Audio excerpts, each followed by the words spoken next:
श्री स्वामी समर्थ. आजचा ग्रहण काळ हा 3:20 चालू होतोय आणि ग्रहण संपत आहे ते 6:48 तर आपण या काळामध्ये काय काय करावं, काय करू नये हे आपण सर्व या व्हिडिओमध्ये बघूया. ग्रहण संपल्यावर काय करावं तेही या व्हिडिओमध्ये बघूया.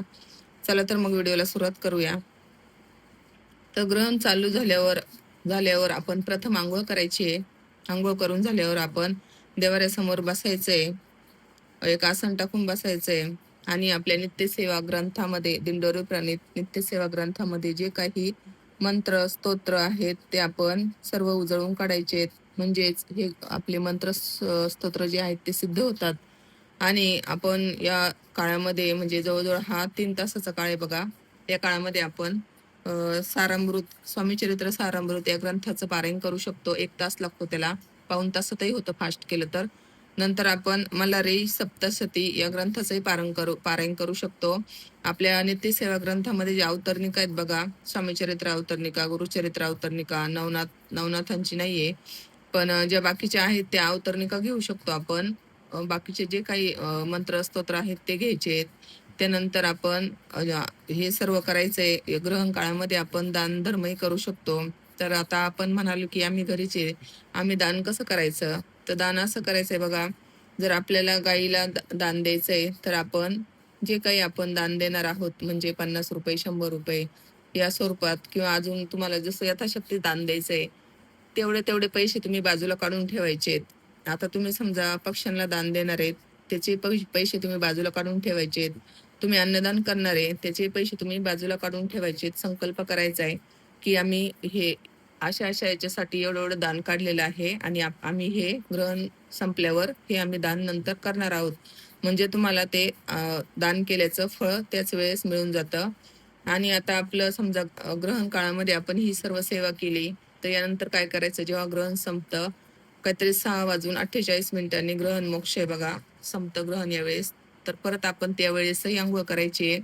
आंघोळ झाल्यावर आपण प्रथम आपल्या देवघरातील जे देव आहेत त्यांना सर्वांना आंघोळ वगैरे घालायचे, त्यांना नैवेद्य दाखवायचा आहे. आणि आपण जी काही म्हणजे पूजा ग्रहण काळामध्ये जी काही माळ वगैरे घेतली असेल ती आपण स्वच्छ पाण्याने किंवा मग गोमूत्र त्याच्यावर शिंपडून ती एकदम म्हणजे छान अशी पवित्र करायची आहे. आणि आता समजा ग्रहण चालू झालंय, वेद वगैरे आता चालू झालेले आहेत, आता ग्रहणही थोड्या वेळात चालू होईल. 3:20 ग्रहण चालू होतंय. तर आपण जे काही सकाळी शिजवलेलं अन्न आहे ते संध्याकाळी खायचं नाहीये. ते म्हणजे ज्यांच्याकडे उरलेलं असेल त्यांनी टाकून द्या, कारण ग्रहणाचे दोष त्याच्यामध्ये तयार होतात. आता ज्यांनी ग्रहण चालू होण्यापूर्वी तुळशीपत्र वगैरे जे म्हणजे आपल्या घरातील जे काही कडधान्य, दूध असेल, दही असेल, अजून काही म्हणजे असतील पदार्थ, त्याच्यामध्ये सर्वांमध्ये एक एक तुळशीपत्र टाकून ठेवा.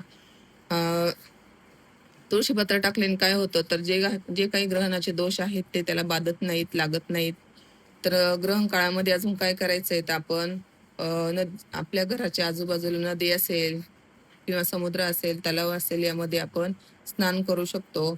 नसेल आपल्याला जायला भेटत, आपण घरीच जेव्हा आपण ग्रहण चालू झाल्यावर स्नान करायला जातो तेव्हाच आपण स्थान आहेत जे आपले, त्यांची नावं घेऊ शकतो. गंगा, गोदावरी, कावेरी, ज्या काही नद्या आहेत त्यांची नावं घेऊन आपण स्नान करू शकतो. त्या स्नानाचं पुण्य आपल्याला त्यावेळेस भेटतं.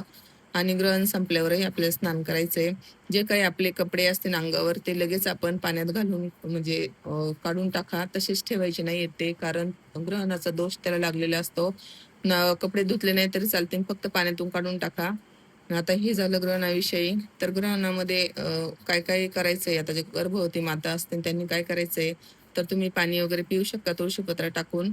आणि जे कोणी म्हणजे छोटे मुलं वगैरे आहेत त्यांनाही सवलत आहे बघा, तेही पाणी वगैरे घेऊ शकतात तुळशीपत्र टाकून. आणि गर्भवती महिलांनी कोणत्या गोष्टी टाळायच्या आहेत, तर त्यांनी कापणं, चिरणं, कपडे वगैरे पिळणं, हे सर्व गोष्टी त्यांनी करू नये. त्यांनी छान सेवा करावी. नामस्मरणाची सेवा त्यांच्यासाठी खूप उपयुक्त आहे. जेवढं ते नामस्मरण करतील तेवढं त्या बाळावर त्याचा परिणाम होईल आणि आपली संतती ही छान अशी सुसंस्कृत पुढे हे होईल. त्यासाठी आपण ही अशी सेवा करायची. तर ग्रहण संपल्यावर आपण देवपूजा करावी प्रथम. त्यानंतर सर्व देवांना छान असं कपडे वगैरे घालायचे. नंतर दिवा अगरबत्ती लावून नंतर देवांना नैवेद्य दाखवा. आणि घरातही आपण सर्वांनी नंतर जेवण वगैरे बनवून आपण नंतर खाऊ शकतो. पण सकाळचं जेवण संध्याकाळी खाऊ नका, असे ग्रहणाचे नियम आहेत. तर सर्वांना हा व्हिडिओ कसा वाटला नक्कीच लाईक, शेअर आणि सबस्क्राईब करा. श्री स्वामी समर्थ.